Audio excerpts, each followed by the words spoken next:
Bueno, entonces estamos diciendo que la cultura, o sea, que el mundo es la cultura, es las costumbres, son las tradiciones, es todo lo que ofrece. Hoy, por ejemplo, es la publicidad, todo lo que dice, si usted quiere tener éxito, haga esto, compre esto, póngase esto, hable de esta manera.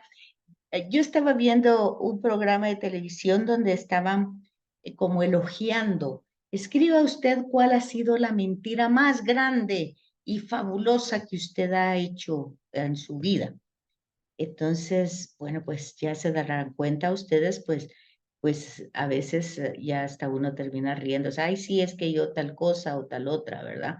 En fin, es la oferta que hace la cultura, que hace la sociedad y que muchas veces es tan común en todo el mundo, en toda la gente, que como se ve tan común, como todo el mundo lo hace, pues nosotros creemos que el evangelio tiene que acoplarse a ese mundo y es diferente, ¿verdad?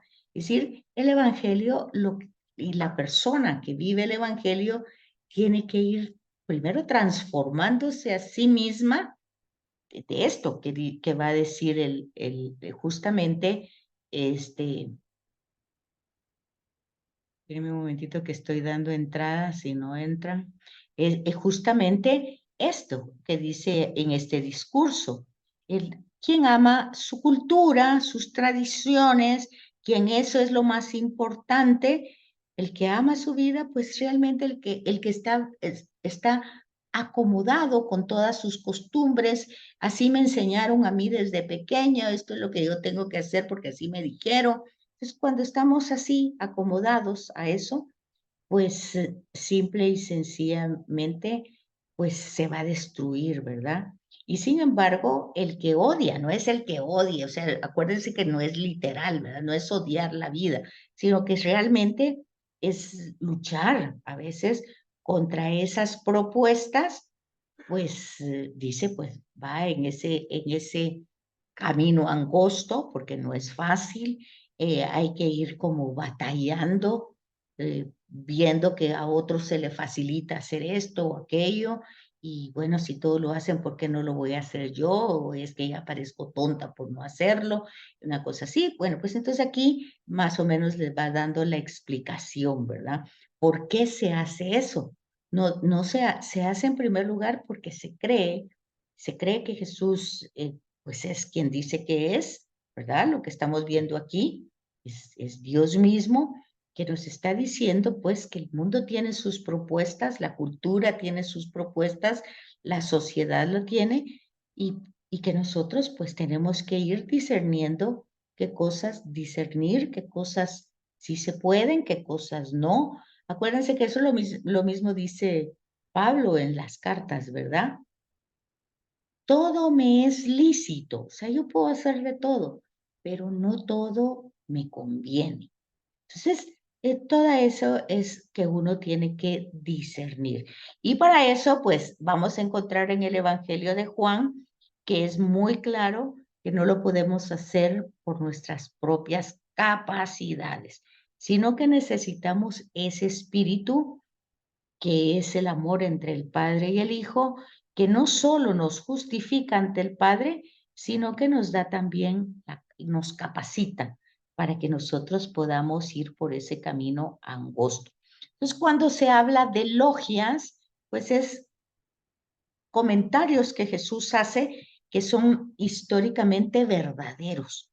Entonces, es algo que Jesús tuvo que haber dicho en ese momento o en otro momento, pero que aparecen en los 4 evangelios. Entonces, aquí les aparece esto del grano de trigo que, que tiene conexión con la muerte de Jesús, que es necesario que pase para que abunde el fruto en la humanidad, ¿verdad? Y el tema es que la vida va a surgir de la cruz, porque es la resurrección, ¿verdad? Brota esa vida y la vida es en abundancia.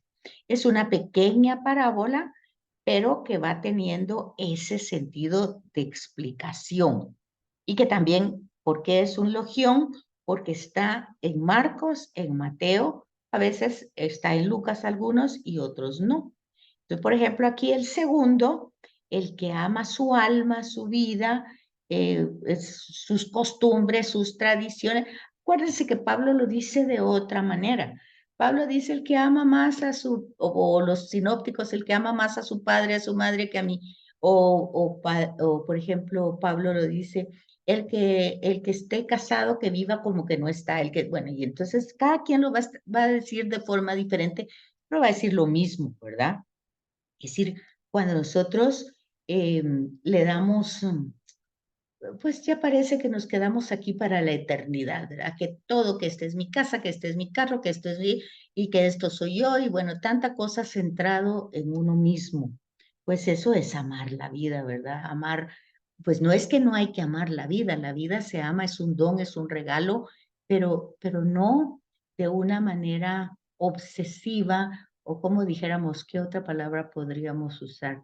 De una manera acumulativa, como acumulando, como aferrándonos a las cosas, incluso a la salud, al bienestar. O sea, la vida es la vida, tiene sus procesos y ahí se va desarrollando, ¿verdad?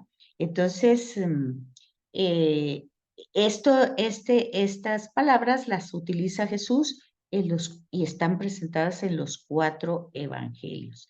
Y entonces aquí vamos encontrando en el Evangelio de Juan cómo el sentido de la muerte es para que tengan vida. O sea, es decir, hemos visto desde el principio que todo el tema de Dios es dar, es donación. Dios se da. Vemos la creación, Dios se da creando. Dios se da dando vida. Dios es Señor y dador de vida. Entonces ese proceso lo vemos en el prólogo de Juan, que vamos viendo cómo la encarnación tanto amó Dios al mundo. Es un amor que da, que sigue generando vida. Entonces, el tema de la muerte es para dar vida, pero a su vez cada persona ha de, pues no aferrarse a la vida, sino recibir esa vida, confiar en esa vida y también, si hay que darla, pues hay que darla, ¿verdad? Y en la tercera, el tercer logión, el seguimiento de Jesús. El que sirve a Jesús debe seguirlo a donde quiera que vaya. Y donde está Jesús, ahí estará su servidor. Y si le toca la cruz, pues ahí está. O sea, que, que el discípulo de Jesús es un discípulo que, si, que si le toca estar enfermo en la cama, pues no es una desgracia, no es, simplemente es un momento que toca y hay que asumirlo, así como Jesús asumió el sufrimiento, el dolor y la muerte. Pues estamos de paso o sea que el Evangelio es toda una presentación, un proyecto de esperanza, de vida, de no vivir angustiado, desesperado, aferrado. Entonces, sin embargo, van a encontrar aquí, en esta otra parte, de que hay cierta turbación, porque claramente, pues Jesús va a pasar un momento difícil, pero vea usted lo que dice, ¿verdad? El discurso. El alma puede turbarse, sin embargo, ¿qué diré? Sálvame de esta hora. O sea, como nosotros estamos enfermos, hay que pedirle a Dios que nos cure, hay que pedirle a todo el mundo. ¿Cómo es que dicen? ¿Cómo es cruzada de oración o no sé qué de oración? Todo el mundo para que se cure, para que se cure. Entonces, ¿qué diré? Sálvame de esta hora. Para esta hora he venido. Entonces, es para glorificar tu nombre. Otra vez, la glorificación del nombre de Dios no es el sufrimiento, sino el sentido que se le da. Entonces, aquí vemos la respuesta del Padre y vamos viendo cómo, pues, justamente el Padre va a ofrecer siempre a Jesús esa fortaleza. O sea, fíjense lo que dice este trozo que ya se los había anticipado, esta escena en el cuarto evangelio es equivalente a la agonía en Getsemaní. Pero aquí Jesús no está en Getsemaní.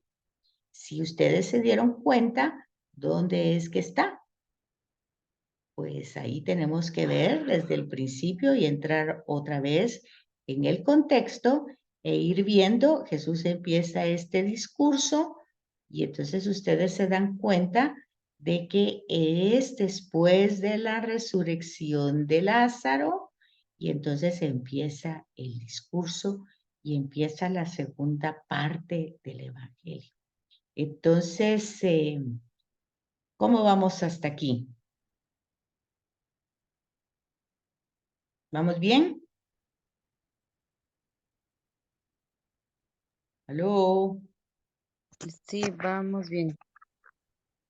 Entonces, comprender cómo de forma distinta de los sinópticos, pero las escenas están presentadas en forma de discurso. Así como vimos la encarnación en Mateo, en Lucas, aquí vemos el tema de Getsemaní en los sinópticos, pero en Jesús, ¿qué es lo que ven? Tiene control. Fíjese, Jesús tiene control de lo que está pasando. Aquí, para esto vine, no para morir. O sea, el morir es el proceso lógico. El momento de la glorificación es la resurrección. Pero oigan, esos tres, por eso se llama triduo pascual, porque van unidos. Encarnación, pasión, muerte y resurrección van unidos. No son separados. ¿Me doy a entender ahí? ¿Me doy a entender en que no puede padecer si no ha nacido, tampoco si no ha nacido no puede morir y tampoco puede resucitar? Entonces, la encarnación, el padecimiento, humanamente hablando, la muerte, humanamente hablando, y la resurrección de parte de Dios son tres momentos totalmente que no se pueden separar. Para nosotros, si estamos en Adviento, pues es Adviento y es el nacimiento de Jesús, pero es la misma Pascua, es el mismo paso. Está dividido en el año litúrgico por tiempo ordinario, Adviento, Navidad, luego Cuaresma, Pascua, pero es un mismo hecho que está totalmente ligado. Entonces, solo lo tenemos que descubrir en las distintas perspectivas. Sinópticos, Juan, Pablo. Son las distintas teologías que nosotros tenemos de este misterio de la encarnación y redención. Son los grandes misterios de nuestra fe. Entonces, bueno, aquí ya vamos más adelante. En esta parte, pues vamos a encontrar que el juicio del mundo, ¿qué va a ser? Pues es justamente la victoria de Jesús. Y de alguna manera esa victoria de Jesús va a glorificarlo y exaltarlo. Entonces ahí va el significado de su muerte. Y como el contexto es que había llegado por la fiesta mucha gente, no solo por el hecho que se había resucitado Jesús. Bueno, aquí tenemos dos escenarios diferentes. En los sinópticos, Jesús entra con la burriquita, entra y entra con sus discípulos. Ellos son los que lo proclaman. Pero en el Evangelio de Juan es la gente que está en Jerusalén, pero entendiendo que la gente ha llegado a Jerusalén por la fiesta judía. Entonces, ese es el contexto del texto. O sea, así está ubicado, ¿verdad? Jesús no está en Getsemaní, sino que ha entrado con la burrita después de la resurrección de Lázaro Y entonces aquí las palabras de Jesús están llenas de majestad. Y entonces los cuadros que se van presentando, pues lo ponen a él en el centro. Él está en el centro y está exaltado y la glorificación se ve porque él es el que va a triunfar sobre el mal y el mal va a estar arrojado. Y bueno, todo esto se va presentando ya aquí, vamos ya por el capítulo 14 y 16, y es como la destrucción de Satanás, que es el enemigo de Dios, y el triunfo del enviado, que es Jesús, ¿verdad? Entonces, aquí vemos la batalla cósmica, que es como la fuente. Es como que dijéramos, como que se está desarrollando, se fijan ustedes, un engranaje, digamos, un engranaje que se va moviendo, como si uno ve el motor, un engranaje así, que se va dando, y entonces la cruz entra en medio del engranaje y se para, todo se paraliza, se queda como estancado, por decir así. Pero en esa cruz que rompe el proceso del engranaje, pues el Padre saca a Jesús de esa realidad de muerte y la vida es la glorificación que ahí viene. Un poquito como ir entendiendo de una manera imaginaria lo que está desarrollando Juan, la derrota, cómo entender esa derrota del mal. Pero obviamente cada uno del discípulo, eso no es mágico, eso se hizo y es para siempre, pero cada uno tiene que ir asumiendo esa realidad en su propia vida. Entonces, aquí les va diciendo que esta derrota, podemos decir, existe en principio, pero su actualización debe ser una obra gradual a través de todas las generaciones. O sea, cada quien tiene que ir pues actualizando ese proceso, esa tensión entre la victoria conquistada y la lucha continua. Por eso han oído ustedes que se habla de combate espiritual, ¿verdad? Y Pablo va a decir que nuestra guerra o nuestro combate no es contra seres así físicos, enemigos, sino que es contra potestades y bueno, y ahí hay una serie de nombres, ¿verdad? Es toda una tensión que se da. Entonces, desde esa perspectiva, acuérdense, estamos hablando del tema de la glorificación, que es la exaltación de Jesús sobre la tierra, ¿verdad? Esto es al momento de morir clavado en la cruz y al ser glorificado en la resurrección, que es el regreso al Padre, ¿verdad? Entonces, en ese momento atraerá hacia sí, hacia su persona, a todos, ¿verdad? Y entonces es la manera, ese sería el atractivo, pero es una teología, la teología de la cruz hay que entenderla, porque no es la teología del dolor ni de la muerte, sino es la teología de la glorificación y de la exaltación y de Jesús reinando. Por eso Cristo Rey, ¿verdad?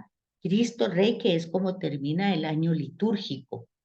Entonces, aquí el Evangelio de Juan hace énfasis varias veces del tema de la exaltación del Hijo del Hombre. Y cómo esa exaltación no es solamente para su persona, sino que es justamente para la salvación de la humanidad, esa elevación. Por ejemplo, cuando pone el tema de que así como en el desierto Moisés levantó aquella serpiente y las personas se sanaron de las mordeduras de las serpientes, así cuando el Hijo del Hombre sea elevado, aquí está, es esto, que subraya el aspecto de la salvación, el aspecto salvífico de esa elevación. Entonces, la gloria de Jesús no solo es el retorno al Padre, sino es la salvación de la humanidad.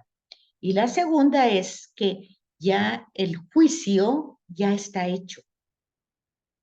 Ya realmente el tema es simplemente creerle a Jesús.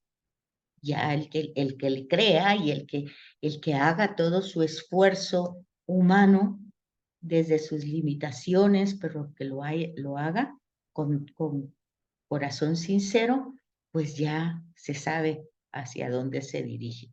Entonces ahí se conjugan los aspectos. Todo esto es para comprender por qué dice que el Mesías debía morir, el tema de las esperanzas mesiánicas que tenían los grupos que existían en el tiempo de Jesús y que no comprendían, ¿verdad? Porque se acuerdan ustedes que los apóstoles no le entendían. En el Evangelio de Juan no vemos eso mucho, que no le comprendían. Eso lo vemos más bien en los sinópticos.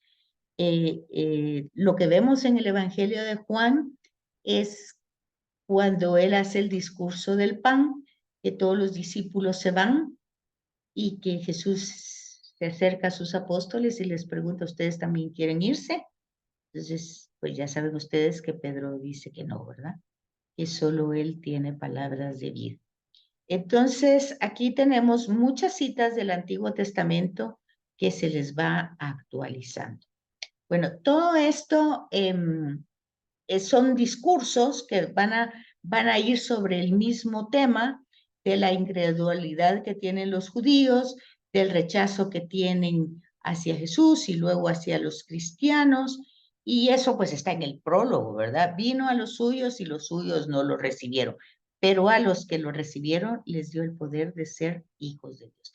Entonces ya por eso el prólogo nos va introduciendo a todo lo que se va a desarrollar a través del texto. Aquí este párrafo es importante que dice, todas estas razones que no aquietan nuestras mentes modernas y occidentales que buscan motivos inmediatos y concretos y reparten responsabilidades, o sea, quienes tuvieron la culpa, por qué se murió, qué fue. Los autores bíblicos, tanto del Antiguo como del Nuevo, pensaban, reflexionaban de una manera diferente, sin detenerse en causas segundas. ¿Qué quiere decir? Cuando dice, por ejemplo, bueno, que Dios lo mandó a morir. Ok, no es eso exactamente, sino que aquí lo que está explicando es eso.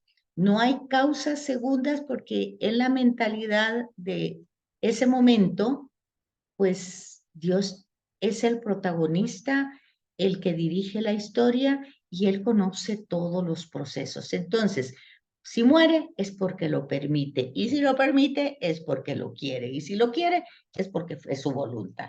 Entonces, es lo que está diciendo aquí. No hay causas segundas, no se detienen en causas segundas, ni en conceptos de querer o permitir, sino que iban directamente a la fuente. ¿Cuál es la fuente? Dios. Entonces, si algo está pasando, pues Dios sabe por qué está pasando. Entonces, no entran en un plano psicológico, sino contemplan los acontecimientos como parte del plan salvífico. Oigan, este es el tema. El tema es que todo está, de hecho, con la curación del ciego de nacimiento, cuando le preguntan a Jesús, ¿y este cuándo pecó si nació ciego? Porque la mentalidad de la época era que la enfermedad era causa de pecado. Por eso le pregunta, ese es el contexto de la pregunta. ¿Cuándo pecó si nació ciego? ¿Quién pecó? ¿Sus papás, sus abuelos, sus bisabuelos? Jesús dice, no, ninguno pecó. Todo pasa para la gloria de Dios. Entonces, pero la gloria de Dios es la salvación de la humanidad. La gloria de Dios es toda la misión y la acción de Cristo, obediente al Padre, llamándonos a cada uno de nosotros. O sea, es como que Jesús se identificara plenamente con la voluntad del Padre. Que si el Padre quiere la salvación de todos sus hijos, pues que Jesús está 1,000,000% de acuerdo en eso. Y todo lo que tiene que pasar, pues lo pasa porque la voluntad del Padre es la salvación de todos sus hijos. La salvación de todos sus hijos es el retorno de todos sus hijos a Él, al seno paternal, al hogar. Entonces, de ahí que el trabajo sea, pues no que salvemos a otros, sino que justamente si les damos el perdón, si orientamos, pues simplemente estamos dando como el pasaporte, como la visa para que las personas pues avancen en el camino de retorno al Padre. Entonces, aquí lo que pasa es que tanto en el tiempo de Jesús como en nuestra época, pues aparece la incredulidad, ¿verdad? Pero eso está desde el Antiguo Testamento con los profetas. Y aquí van encontrándose entonces toda esta realidad desde los profetas en el Antiguo Testamento. Y luego este discurso, que es un discurso aparte a lo que venía anteriormente, que es como la cuarta logia o la cuarta palabras de Jesús concretas, resume muchas de las ideas que se han ido desarrollando a lo largo de Jesús. Y se habla del grito de Jesús. El que cree en mí, el que cree en mí, no cree en mí, sino que en el que me envió. Y el que me ve al que me envió. Esto no es, porque a veces ahí es donde dice la gente, es que el Evangelio de Juan es muy profundo. Pues no, porque ya desde el principio nos ha dicho que Jesús es la palabra de Dios, es la palabra de Dios que se ha hecho carne, es el enviado, esa palabra que se envía para que conozcamos al Padre. Entonces, creerle a Jesús es creerle al Padre. Y ver a Jesús es ver al Padre. Entonces, eso se llaman logiones, o sea, palabras que realmente fueron dichas por Jesús, y la palabra creer y ver pues están en este evangelio más que en los sinópticos. Y entonces luego, otra vez, yo soy la luz del mundo que he venido para que todo el que esté en tinieblas, pues conozca la luz. Aquí siguen los logiones que van desarrollando la misión esencial de Jesús, que es una misión salvadora. ¿Y cómo es que se desarrolla? El que me desprecia y no recibe mis palabras, tiene quien lo juzga. Y la palabra que hablé, esa palabra es la que lo juzga, ¿verdad? Que la palabra pues ya está dicha. Y si nosotros solo la escuchamos, en los evangelios va a decir, ¿quién es tu madre y tus hermanos? Pues el que escucha la palabra y la cumple y la realiza. Ya no se queda, no entra en un oído y sale en el otro, sino que la actualiza, la encarna, la hace vida. Porque yo no hablé de mí mismo, sino que el Padre que me envió es el que me ordenó, o el que, pues Jesús es el testigo del Padre y dice lo que el Padre, lo que conoce del Padre y lo que ha hablado con el Padre, y entonces, pues es lo que Jesús dice. Así pues, lo que yo hablo es lo que me ha dicho el Padre. O sea que van a darse cuenta que en el Evangelio de Juan Jesús no es tan original, pues porque no habla lo que él piensa, lo que él cree, lo que él considera, sino que lo que el Padre, lo que conoce del Padre, lo que ha hablado del Padre, y bueno, todo tiene que ver en relación con el Padre. Y entonces al final aquí, las palabras de Jesús en el verso 48 tienen ese oficio de juzgar, de condenar, una especie como el Deuteronomio, ¿verdad? El decálogo pues tenía ese proceso. Y el último logión es el de los signos, que sintetiza de manera admirable la misión de Jesús, que es la palabra de Dios que se manifiesta de forma definitiva. O sea, ya no hay ninguna palabra nueva que nos tengan que decir, sino que es lo que Jesús ha dicho, que es aceptar al Padre, y que si rechazamos a Jesús, pues en automático rechazamos al Padre porque es lo mismo, ¿verdad? Entonces ahí queda ya eso. Y aquí luego van a encontrar ustedes en este libro, ahí espérenme porque se me mueve, el tema de la gloria desde el capítulo 3, versículo 1 hasta el 20. O sea que todo el tema de la gloria de Dios se va desarrollando en esta segunda parte y se va definiendo a través de discursos. Entonces, esto es lo que nos queda para la próxima semana. Y solo quería, si se fijan, estamos aquí en la página 352, para que entren ustedes a esta página. Y yo quería en los minutitos que me faltan, permítanme un momentito, a ver si no me termino perdiendo, pero quería compartirles esto. Sí, estoy compartiendo pantalla ahí con ustedes. Sí, Sí, ya. sí, sí. Ok. Esto. Entonces, lo mismo que les acabo de decir está aquí. La muerte de Jesús constituye en el Evangelio de Juan el eje vertebral más profundo, más hondo. Y entonces están tres pasajes significativos. La expulsión de los vendedores del templo, que lo vimos, que es el primer episodio de Jesús en Jerusalén. Se supone que es la primera visita. ¿Se recuerdan que cómo ubicamos esas visitas? Pues con las fiestas de Pascua. Porque no puede ser que todos los acontecimientos se dieron en la misma fiesta de Pascua. Según los sinópticos, sí, pero no se dieron estos acontecimientos. Ellos lo tienen como desarrollados en otros momentos, mientras que en el Evangelio de Juan están en este momento. Entonces está tres Pascuas diferentes. Por eso se dice que el ministerio de Jesús duró 3 años, porque hay 3 Pascuas. Sin embargo, en los sinópticos solo hay una Pascua. Entonces, por eso se dice que el ministerio de Jesús pudo haber durado 1 año y medio o 3 años, hasta 3 años. De todas maneras, es poquito tiempo. 1 año y medio o 3 años es igual poco tiempo. La misión, ¿verdad? Pero entonces aquí vemos los 3 pasajes significativos: la expulsión de los vendedores del templo, el discurso eucarístico que está presentado en el principio del ministerio, después de la multiplicación de los panes, y lo que vamos a ver en esta parte que estamos viendo ahorita, la unción en Betania, que es de este versículo 12, que así empieza, y que también está en los sinópticos, pero está narrado de otra manera.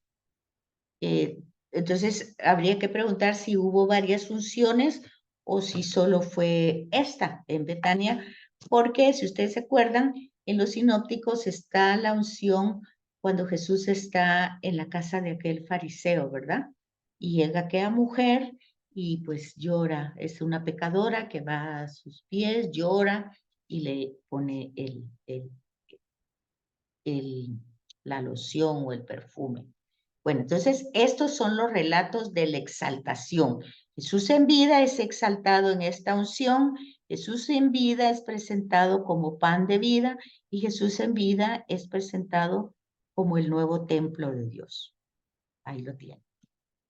Luego, otros temas importantes de la pasión en el Evangelio de Juan, ya lo dijimos, la hora de Jesús, es lo que estuvimos hablando en todo este periodo, el desarrollo dramático de los sinópticos, que no se ve tan dramático en el Evangelio de Juan, ya que Jesús constantemente en los discursos va a ir como prediciendo el tema de la glorificación, sobre todo en la segunda parte, que son los discursos de despedida de Jesús, el relato de la muerte de Jesús como relato de la glorificación, es lo que estamos hablando, hablamos todo este periodo, el sentido de la pasión según Juan como majestad de Jesús, o sea, como reinado de Jesús, como entronización, fue lo que les dije, todo el momento desde que le ponen la corona, le ponen la capa, le ponen, ¿cómo se llama? Lo que tiene en las manos, y luego que va caminando, así le es presentado como ese homo, como ese hombre ante el pueblo. Bueno, es la entronización de Jesús. Luego la muerte del Cordero Pascual, que es un tema judío. Jesús lo encarna como todos los temas judíos. Y el relato de la pasión, que es lo que justamente preguntaba Víctor, como revelación de Jesús, como quién es verdaderamente Jesús, el Hijo de Dios, el glorificado del Padre, a pesar de ese proceso judicial que fue totalmente pues absurdo, ¿verdad? Porque no se le dio todo el proceso que él debía tener. Y la teología, la dimensión teológica es pues lo que hemos dicho desde el principio, la pregunta, ¿quién es Jesús? Pues lo primero que vamos a encontrar en el Evangelio de Juan es que en Jesús está centralizado absolutamente todo. Todos los ritos, todos los cultos, todas las fiestas, todas las celebraciones, toda la expresión que se le quiera dar a Dios es a través de Jesús. Y entonces aquí no vamos a encontrar otro tema importante como el reino de Dios o milagros o exorcismos, nada de eso. En Juan, Jesús se predica a sí mismo. En los sinópticos, Jesús anuncia y predica el reino de Dios. En cambio, en el Evangelio de Juan se predica así, pero para que conozcan al Padre. Entonces, es un punto de vista pospascual. Y luego está otro aspecto de la centralidad de Jesús, como el tema de yo soy, que hemos hablado varias veces. Y finalmente, la identidad de Jesús, que va en doble dirección. En primer lugar, es el interés por la persona de Jesús, lo que mueve a toda la gente, al Sanedrín, o sea, todos están pendientes de la forma de que habla, que dice las cosas, que hace las cosas. Entonces, todo eso va dando a entender quién es Él. Y las primeras respuestas, ¿verdad? Que vamos encontrando desde el principio, que son los signos que Él va haciendo. Es el hijo de José, pero ahí vamos encontrando en esos signos las respuestas. En los diálogos y las discusiones vamos encontrando también la respuesta de quién es Jesús.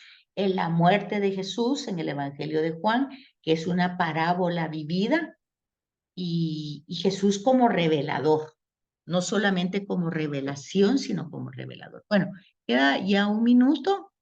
Y bueno, continuamos esto y las cartas la semana entrante. Por favor, lean lo más que puedan, si quieren, el capítulo 17, un poco el tema de la pasión, y vayan leyéndolo con notas de pie de página para ver si logramos conciliar lo que yo les dije con lo que ustedes leen. Así es que hasta aquí quedamos. ¿Dudas, preguntas? Gracias, Zaira. A la Feliz orden. noche, licenciada. Bueno, feliz noche, que descansen. Buenas noches. Gracias, Lee. Buenas noches. Hasta luego.